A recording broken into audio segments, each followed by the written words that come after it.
നിനക്കൊക്കെ എന്തിന്റെ കേടാടാ മക്കളെ? നട്ടലില്ലാതായി പോയല്ലോ. ഒരു പെണ്ണിന്റെ സബ്സ്ക്രിപ്ഷൻ എടുത്തിട്ട് അത് കണ്ട് ആസ്വദിച്ചിട്ട് അവൻ സ്ക്രീൻഷോട്ട്. കുറച്ചെങ്കിലും നാണും ഉളുപ്പുണ്ടെങ്കിൽ ഇപ്പൊ ഈ ഒരു വീഡിയോ കൊണ്ടുവരാം. കാരണം അവരുടെ ഇൻസ്റ്റാഗ്രാമിനകത്താവട്ടെ അല്ലെങ്കിൽ യൂട്യൂബിലാവട്ടെ FBയിലാവട്ടെ ഇവരുടെ ഈ വീഡിയോ ലീക്ക് ചെയ്യാതിനെ തുറന്നിട്ട് വല്ലാതെ ആൾക്കാർ നെഗറ്റിവിറ്റി സ്പ്രെഡ് ആയിക്കൊണ്ടിരിക്കുന്ന ഒരു സമയമാണ്. അതിന്റെ ഇടയ്ക്കാണ് പുള്ളിക്കാരി ഇതൊക്കെ വന്നിരുന്നിട്ട് വലിയ മാസമാണെന്ന് കരുതുന്നത്. രാവിലെ നമ്മളൊരു വീഡിയോ ഇട്ടിട്ടുണ്ടായിരുന്നു ഇതേ വിഷയമായിട്ട് ബന്ധപ്പെട്ടിട്ട്. അവര് പൊട്ടിത്തെറിച്ചുകൊണ്ടുള്ള ഒരു വീഡിയോ ആയിരുന്നു അത്. നാണം കെട്ടവരെ നാറികളെ എന്നൊക്കെ അഭിസംബോധന ചെയ്തുകൊണ്ടുള്ള ഒരു വീഡിയോ. ആ ഒരു വീഡിയോ നമ്മൾ പോസ്റ്റ് ചെയ്തിട്ടുണ്ടായിരുന്നു. ഇവരുടെ ഈ ഒരു വീഡിയോ ലീക്ക് ചെയ്ത സമയത്ത് നമ്മളതൊരു സെപ്പറേറ്റ് കണ്ടന്റ് ആയിട്ട് ചെയ്തിട്ടില്ല. കാരണം അവർ ആ വഴി പോയി, കൈവിട്ട് പോയി, നാണം കെട്ടൊരു സ്ത്രീ ആയി, എന്തിനും തുനിഞ്ഞിറങ്ങി. ഇനി അവരെ വെച്ചിട്ട് വീഡിയോ ചെയ്യണ്ടല്ലോ എന്ന് കരുതി നമ്മൾ ആ ഒരു കണ്ടന്റ് സ്പെസിഫിക് ആയിട്ട് ചെയ്തിട്ടില്ലായിരുന്നു. പക്ഷെ രാവിലെ ഇവരുടെ ഈ ഒരു റിയാക്ഷൻ വീഡിയോ അത് വലിയ ആസ്വദിച്ചിട്ട് വിട്ടു എന്ന് പറഞ്ഞ സമയത്ത് എനിക്ക് എന്തോ വല്ലാണ്ട് ചെയ്യണമെന്ന് തോന്നി. അതുകൊണ്ടാണ് നമ്മൾ ആ വീഡിയോയും ആ റിയാക്ട് ചെയ്ത വീഡിയോയും ആ ലീക്കായ വീഡിയോയും കൂടെ ഒരുമിച്ച് ചെയ്തിട്ടുണ്ടായിരുന്നത്. അവരെന്തോ വലിയ സാധനം കണ്ട് ആസ്വദിച്ചു. ഇവരെന്തോ വലിയ പാട്ടുപാടി മയക്കിയ പോലെയാണ്, അല്ലെങ്കിൽ നൃത്തമാടി മയക്കിയ പോലെയാണ് അവരുടെ സംസാരം കേട്ടോ. ആസ്വദിച്ചു. എന്ത് കോപ്പ് കണ്ട് ആസ്വദിച്ചു. അതിൽ ഇങ്ങനെ ലൈംഗികാസക്തി കൂടുതലുള്ള പുരുഷന്മാർ കയറി സബ്സ്ക്രൈബ് ചെയ്തിട്ട് അത് കാണിക്കുക ചേച്ചി, ഇത് കാണിക്കുക ചേച്ചി, നാക്കിട്ടിളക്ക് ചേച്ചി, തുറന്നു കാണിക്കുക ചേച്ചി, ബട്ടൺ ഒരു ചേച്ചി, കുറച്ചും കൂടെ പവറാക്ക് ചേച്ചി എന്ന് പറഞ്ഞിട്ട് നിങ്ങളെ ഈ അനാവശ്യ കാര്യങ്ങൾ ചെയ്യാൻ വേണ്ടി പ്രോത്സാഹിപ്പിക്കുമ്പോൾ അതിനനുസരിച്ച് തുള്ളിക്കൊടുക്കുന്ന ഈ വൃത്തികെട്ട സ്ത്രീയെ നിങ്ങളെ എന്ത് കണ്ടിട്ടാണ് മറ്റുള്ളവർ ആസ്വദിക്കുന്നത്? നിങ്ങൾക്ക് നെഗറ്റീവ് പറയാൻ വേണ്ടിയിട്ടും നിങ്ങൾ ചെയ്യുന്ന തൊട്ടിത്തരങ്ങൾ ആൾക്കാരിലേക്ക് എത്തിക്കാൻ വേണ്ടിയിട്ടും അത് റിയാക്ട് ചെയ്യാൻ വേണ്ടിയിട്ടാണ് അവരത് കണ്ടിട്ട് ഈ സാധനം ലീക്ക് ചെയ്ത്. അല്ലാണ്ട് അവർക്കത് കണ്ട് ഇഷ്ടപ്പെട്ട് അവരത് ആസ്വദിച്ചിട്ട് ഇതിന് പണം അടച്ച് കയറാൻ കഴിയാത്ത പുരുഷന്മാർക്കും സ്ത്രീകൾക്കും വേണ്ടി അത് പബ്ലിക്കാക്കി വിട്ടതൊന്നുമല്ല. മനസ്സിലാവുന്നുണ്ടോ? ഓരോ തൊട്ടി വർത്താനം കൊണ്ട് സോഷ്യൽ മീഡിയക്ക് അകത്തോട്ട് വരുമ്പോൾ അത് അങ്ങോട്ട് ആലോചിക്കുക. നിനക്കൊക്കെ എന്തിന്റെ കേടാടാ മക്കളെ? നട്ടലില്ലാതായി പോയല്ലോ. ചെറിയൊരു തിരുത്തുണ്ട്. നട്ടലില്ലാതായി പോയത് ഇത് ലീക്ക് ചെയ്ത ആൾക്കാർക്കല്ല, നിങ്ങളുടെ വീട്ടിലെ ആണുങ്ങൾക്കാണ്. പ്രത്യേകിച്ച് തങ്കപ്പൻ ചേട്ടൻ, തൊരപ്പൻ തങ്കുച്ചേട്ടനാണ് നട്ടല് തീരെ ഇല്ലാണ്ടായി പോയത്. അല്ലെങ്കിൽ മകളുടെ ഈ വക ചേഷ്ടകളും പ്രവർത്തികളും അറിയുമ്പോൾ ഏതൊരപ്പനും ആദ്യം ചെയ്യുന്നത് അറിയോ? കാരണം നോക്കി ഒന്ന് പൊട്ടിക്കോ, അല്ലെങ്കിൽ നല്ല നാല് പറയും. എന്നിട്ട് പറയും നിനക്ക് അധ്വാനിച്ചുണ്ടാക്കാൻ പറ്റുകയാണെങ്കിൽ മാത്രം നീ പണം ഉണ്ടാക്കിയോ, അല്ലെങ്കിൽ ഈ വക പരിപാടിക്ക് പോവരുതെന്ന് വാൺ ചെയ്യും. 4 ചീത്ത പറയും. കാരണം ഇത് നിങ്ങൾ ഏത് ചുവയിലാണ് ഏത് ടേസ്റ്റിലാണ് ഈ സാധനങ്ങൾ അവതരിപ്പിച്ചതെന്ന് മിനിമം കോമൺ സെൻസിൽ ചോറ് കഴിക്കുന്ന ആൾക്കാർക്ക് മനസ്സിലാവും. നിങ്ങൾ കാണിച്ച ഈ ഓരോ വീഡിയോസും കാര്യങ്ങളെല്ലാം തന്നെ. ഇപ്പോൾ ഒരു ചാറ്റ് ഷെഫീനത്താൻ്റെ ചാനലിനകത്ത് പുറത്തു വിട്ടിട്ടുണ്ടായിരുന്നു. നിങ്ങൾ അയച്ചു കൊടുത്ത് നിങ്ങളുടെ കാല് കണ്ടിട്ടാണ് അയാൾ നിങ്ങൾക്ക് ഉമ്മ തരുന്നത്. ഉമ്മയുടെ സ്മൈൽ അയക്കുന്നത്. അതിന് നിങ്ങൾ അയാൾക്ക് തിരിച്ചിട്ട് കൊടുക്കുന്നത് ഹാർട്ടാണ്. സോ നിങ്ങൾ അത് എൻജോയ് ചെയ്യുന്നുണ്ട്. എൻ്റെ കാലുകളുണ്ട്, അയാൾ എനിക്ക് ഉമ്മ തന്നു കഴിഞ്ഞാൽ ഞാൻ തിരിച്ച് ഹാർട്ടാണോ അയക്കേണ്ടതെന്ന് ചിന്തിക്കാനുള്ളൊരു മിനിമം കോമൺ സെൻസ് വേണ്ടേ? ഇനി നിങ്ങൾ ഈ പറയുന്നവർ ഞാൻ ലൈവ് ഇടുന്നത് വെറുതെയാണ്, ഞാൻ ഇങ്ങനത്തെ വീഡിയോസ് പോസ്റ്റ് ചെയ്യുന്നത് ലൈംഗിക ചുവയോട് കൂടിയല്ല എന്നുണ്ടെങ്കിൽ ഈ വക തൊട്ടി വർത്താനം ആൾക്കാർ പറയുമ്പോൾ നാക്കിട്ടിളക്ക് ചേച്ചി, പൊക്കിള് കാണിക്ക് ചേച്ചി, അങ്ങനെ ചെയ്യ് ചേച്ചി, ഇങ്ങനെ ചെയ്തറിയുമ്പോൾ നിങ്ങൾ 4 തെറി പറയണം, അല്ലെങ്കിൽ ചീത്ത പറയണം. അത് പറയാൻ നിങ്ങൾ നാവ് പൊന്തുന്നില്ലല്ലോ. എന്തുകൊണ്ടാ? നിങ്ങൾക്ക് അവരിത് കണ്ട് ആസ്വദിച്ച് ഇതിനകത്തോട് കുറച്ച് സബ്സ്ക്രൈബേഴ്സിനെ കിട്ടി, അല്ലെങ്കിൽ ഇവർ തന്നെ കൈവിട്ട് പോവാതെ പണം മുടക്കി വീണ്ടും അടുത്ത മാസത്തെ സബ്സ്ക്രിപ്ഷൻ എടുത്ത്, അതല്ലാന്നുണ്ടെങ്കിൽ നിങ്ങൾ പറയുന്ന പൈസയ്ക്ക് നിങ്ങളെ കാണാൻ അവർ വന്ന് അങ്ങനെയൊക്കെ പൈസ ഉണ്ടാക്കാനാണ് നിങ്ങൾക്ക് താല്പര്യം. അതുകൊണ്ട് നട്ടലില്ലാത്തത് ചേച്ചിയുടെ ഭർത്താവിനും അച്ഛനും ഒക്കെയാണ്. കിച്ചുവിന് നമുക്കൊന്നും പറയാൻ വേണ്ടി പറ്റില്ല. കാരണം അവന് പറയുന്നതിന് പരിധിയുണ്ട്. അവന്റെ അമ്മയല്ലല്ലോ. ഒരു പെണ്ണിന്റെ സബ്സ്ക്രിപ്ഷൻ എടുത്തിട്ട് അത് കണ്ട് ആസ്വദിച്ചിട്ട് അവൻ സ്ക്രീൻഷോട്ട് എടുത്ത് അവന്റെ പറയുന്നില്ല, അവൻ എടുത്ത് പുറത്ത് വിട്ടേക്കുന്നു. നാണം കെട്ട നാറി.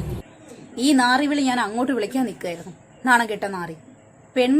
ഒരു പെണ്ണിന്റെ സബ്സ്ക്രിപ്ഷൻ വീഡിയോ കണ്ട് എന്തോ അവന്മാര് വീട്ടിൽ ഒളിക്യാമറ കൊണ്ട് വെച്ചിട്ട് അന്ന് ആൾക്കാരുടെ ഇടയിലോട്ട് സ്പ്രെഡ് ചെയ്ത മാതിരിയാണ് പുള്ളിക്കാരി അവതരിപ്പിക്കുന്നത്. ഒരു പെണ്ണിന്റെ സബ്സ്ക്രിപ്ഷൻ വീഡിയോ കണ്ട് എന്തൊരു വികാരം, എന്തൊരു വിചാരം. അങ്ങനെ അത്രയും വിചാരമുള്ള ഒരാളാണ് ഇത് ലീക്ക് ചെയ്യാൻ പാടില്ല, ഇതെന്റെ പ്രൈവസി ആണെന്ന് ചിന്തിക്കുന്ന ആളാണെങ്കിൽ സബ്സ്ക്രിപ്ഷൻ പോലും തുടങ്ങരുതായിരുന്നു. അതല്ലാണ്ട് കുറച്ച് ആൾക്കാരെ തുറന്നു കാണിക്കാൻ എന്തിനും തയ്യാറായി ഇതെല്ലാം തുറന്നു കാണിച്ച് അത് ലീക്കാവുമ്പോൾ നെഞ്ഞത്ത് തല്ലി ലീക്കാക്കിയ ആൾക്കാരുടെ നെഞ്ഞത്തോട്ട് കയറിയിട്ട് കാര്യമൊന്നുമില്ല. വെകളി പിടിച്ച സ്ത്രീയെ നിങ്ങൾ ചെയ്തതാണ് തെറ്റ്.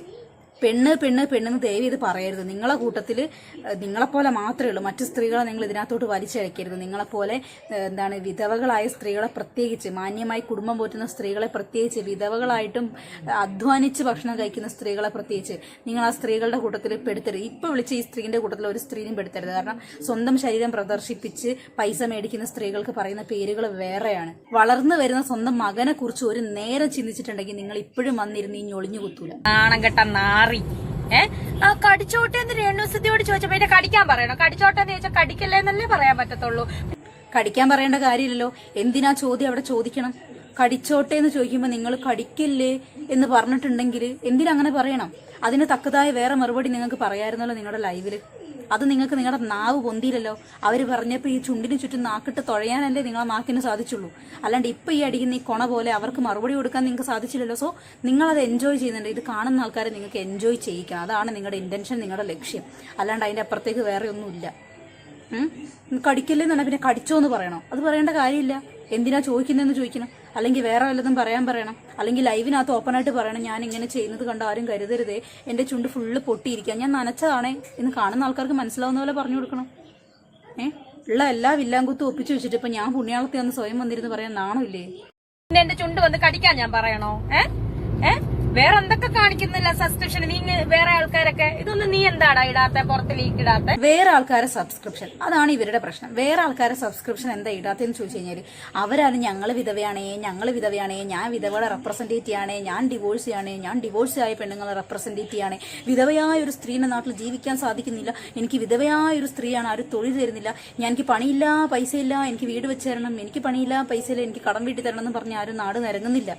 അതെല്ലാം നിങ്ങൾ ചെയ്ത് നിങ്ങൾക്ക് വേണ്ടി ആൾക്കാർ അത്രയും സഹായങ്ങൾ കൊട്ടിച്ചൊരിഞ്ഞിട്ടും ഈ വക പരിപാടിക്ക് പോകുന്നതുകൊണ്ടാണ് നിങ്ങൾക്ക് ഇത്രയധികം വിമർശനം. അതല്ലാന്നുണ്ടെങ്കിൽ ഏതൊരു മറ്റ് ഈ സബ്സ്ക്രിപ്ഷൻ തുടങ്ങിയ പെണ്ണുങ്ങളെ മാതിരി തന്നെ ആരുടെ മുമ്പിൽ കഴിഞ്ഞിട്ടാതെ ആരുടെ സഹായങ്ങളും വാങ്ങാതെ സ്വന്തം നിലയ്ക്കും വിലയ്ക്കും അനുസരിച്ച് ഇങ്ങനെ ജീവിച്ചു പോയിട്ട് നിങ്ങൾ ഇങ്ങനെ അങ്ങോട്ട് കാണിച്ചു കൂട്ടുകയാണെങ്കിൽ ആരും നിങ്ങൾ നെഞ്ഞത്തോട്ട് ഇത്രയധികം കയറത്തില്ല. എന്തെങ്കിലും കാണിക്കട്ടെ, കഴപ്പുള്ള ചെക്കന്മാർ പോയി കണ്ട് തൃപ്തി അടയട്ടെ എന്നേ ആൾക്കാർ കരുതുള്ളൂ.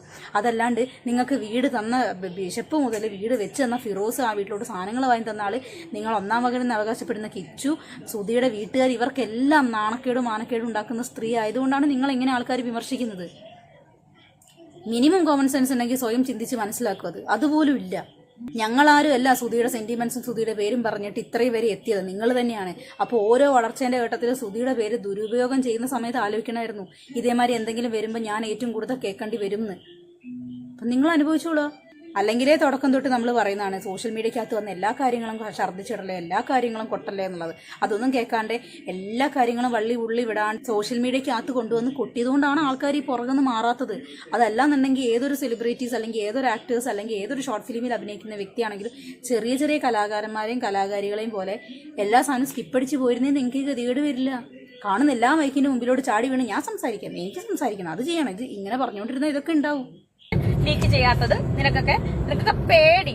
എടാ രേണുസുതിക്ക് ഒന്നുമില്ല, രേണുസുതി അതിനകത്ത് ചുണ്ടല്ലേ കടിച്ചുള്ളൂ, വേറൊന്നും വന്ന് കടിച്ചിട്ടില്ലല്ലോ, വേറൊന്നും കടിച്ച് കാണിച്ചുമില്ലല്ലോ. അപ്പൊ ഒരു കുഴപ്പമില്ല.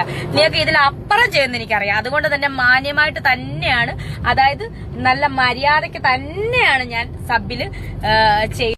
മനസ്സിലായത് വളരെ മാന്യമായ രീതിയിൽ തന്നെയാണ് സബ്സ്ക്രിപ്ഷന്റെ വീഡിയോസും കാര്യങ്ങളും ലൈവും എല്ലാം ചെയ്യുന്നത്. മാന്യത ഇതൊക്കെയാണ്. ഇത് ഞാൻ ബ്ലർ ചെയ്തിട്ടാണ് കാണിക്കുന്നത്. കഴിഞ്ഞ വീഡിയോയിൽ ബ്ലർ ചെയ്യാൻ വേണ്ടി വിട്ടുപോയി. ആ കാര്യം ഞാൻ ഓർത്തില്ലായിരിക്കും. കമ്മ്യൂണിറ്റി ഗൈഡ് ലൈൻ സ്ട്രൈക്ക് ഒന്നും കിട്ടത്തില്ലായിരിക്കും, കിട്ടരുതെന്ന് പ്രാർത്ഥിക്കുക. അതുകൊണ്ട് ഇതിൽ ഞാൻ ബ്ലർ ചെയ്ത് കാണിക്കുന്നുണ്ട്. അപ്പോൾ നിങ്ങൾ വ്യക്തമായിട്ട് കാണാം, ഇതൊക്കെയാണ് പുള്ളിക്കാരത്തിന്റെ മാന്യമായ രീതി. ഇതിനെയൊക്കെ മാന്യം എന്ന് പറഞ്ഞു കഴിഞ്ഞാൽ മറ്റുള്ള സ്ത്രീകളെ എന്താണ് നമ്മൾ വിളിക്കേണ്ടത്? ഇത് മാന്യമാണെങ്കിൽ അവരെന്ത് പറയും?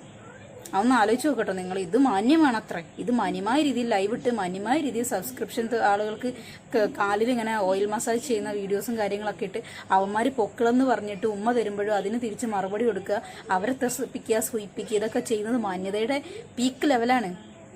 ആർക്കെങ്കിലും ഇങ്ങനത്തെ മാന്യത അഡോപ്റ്റ് ചെയ്യണമെന്നുണ്ടെങ്കിൽ ജസ്റ്റ് ഫോളോ രേണുസുതി. നീയൊക്കെ ഉണ്ടെന്ന് എനിക്കറിയാം ഇതിനകത്ത്. മനസ്സിലായോ മക്കളെ? നീ ഇട്ടാൽ എനിക്ക് കോപ്പാണ്. ഞാൻ ഇനിയും ലൈവ് ഇടും. മനസ്സിലായോ? എന്റെ സബ്സ്ക്രിപ്ഷൻ ഒരുപാട് സ്നേഹിക്കുന്ന ആൾക്കാരുണ്ട്, ഞാൻ ലൈവ് ഇടും. വെകിളി പിടിച്ച പൊട്ട സ്ത്രീയെ നിങ്ങളുടെ സബ്സ്ക്രിപ്ഷൻ ഇഷ്ടപ്പെട്ടിട്ടല്ല, അവന്മാർക്ക് സൂക്കേട് മൂത്തിട്ട് എന്തെങ്കിലും ഒരു തൊള്ളിക്കഷ്ണം കണ്ടാൽ മതി, അല്ലെങ്കിൽ കോലയിൽ കമ്പേ തുണി ചുറ്റിയത് കണ്ടാലും മതി എന്ന് കരുതി നടക്കുന്ന കുറച്ച് പോഴന്മാരാണ് ഇതൊന്നും ചെയ്യുന്നത്. അത് നിങ്ങളെന്നല്ല, ഏത് സ്ത്രീകളെ കണ്ടാലും അവരങ്ങനെ കാണുള്ളൂ. അപ്പൊ ഇത് നിങ്ങൾ കാണിച്ചു കൊടുക്കാൻ തയ്യാറായി നിൽക്കുമ്പോൾ അവർ വെറുതെ വിട്ട് കളയോ? അല്ലാണ്ട് നിങ്ങളെ ഇഷ്ടപ്പെട്ടിട്ട് നിങ്ങളെ സബ്സ്ക്രിപ്ഷൻ ഇഷ്ടപ്പെട്ടിട്ടൊന്നുമല്ല. അവർക്ക് അവരുടെ കഴുപ്പ് മൂത്തിട്ടാണ് അവർ ഈ വന്ന് ചെയ്യുന്നത്, അല്ലാണ്ട് നിങ്ങളെ ഇഷ്ടപ്പെട്ടിട്ടൊന്നുമല്ല. നിങ്ങളുടെ ടൈം കഴിഞ്ഞ് അല്ലെങ്കിൽ അത് വേണ്ടാന്ന് തോന്നിക്കഴിഞ്ഞാൽ ആ ഒരു സുഖം നഷ്ടപ്പെട്ട് കഴിഞ്ഞാൽ ഐറ്റങ്ങൾ പോകും. അവരടുത്ത മാസം ചെയ്യൂല, വേറെ വല്ല ആൾക്കാരും തപ്പിപ്പോകും. അല്ലാണ്ട് നിങ്ങൾ വിചാരിക്കുന്ന നിങ്ങളെ ഈ ആരാധനാമൂർത്തിയായിട്ട് കൊണ്ടു നടന്നിട്ട് ഇപ്പൊ സബ്സ്ക്രിപ്ഷൻ ചെയ്ത് എടുത്തൊരു വ്യക്തി തന്നെ വർഷങ്ങളോളം സബ്സ്ക്രിപ്ഷൻ എടുത്ത് പൂജ നടത്തിക്കൊണ്ട് നടക്കുന്നതാണോ കരുതി വെച്ചേക്കുന്നേ? ആ ശാരികേനെയാണ് ഇങ്ങോട്ട് വിളിക്കേണ്ടത്. ശാരിക പറയുന്ന ഒരു ഡയലോഗ് ഉണ്ട്, എന്ന് കേട്ടോളൂ കേട്ടോ. എനിക്ക് ബിഗ് ബോസിന് മുമ്പ് രേണുവിനെ അറിയാം. രേണുവിനെ കുറിച്ച് എന്റെ അഭിപ്രായം എന്ന് വെച്ചാൽ അവർ ഹാർഡ് വർക്ക് ചെയ്ത് ജീവിക്കുന്ന ഒരു വുമണാണ്. അവര് എന്താ പറയുന്നത്, അവരാരുടെയും പുറകെ കടം ചോദിച്ചോ അല്ലെങ്കിൽ ആരുടെയും പുറകെ ജോലി ചോദിച്ചോ ചെല്ലുന്നില്ല. അവർ അന്തസ്സായിട്ട് അവർ പണിയെടുത്ത് ജീവിക്കാൻ, നേരത്തെ പറഞ്ഞിട്ട് അവർ അന്തസ്സായിട്ട് പണിയെടുത്ത് ജീവിക്കുന്ന ഒരു വ്യക്തിയാണ്.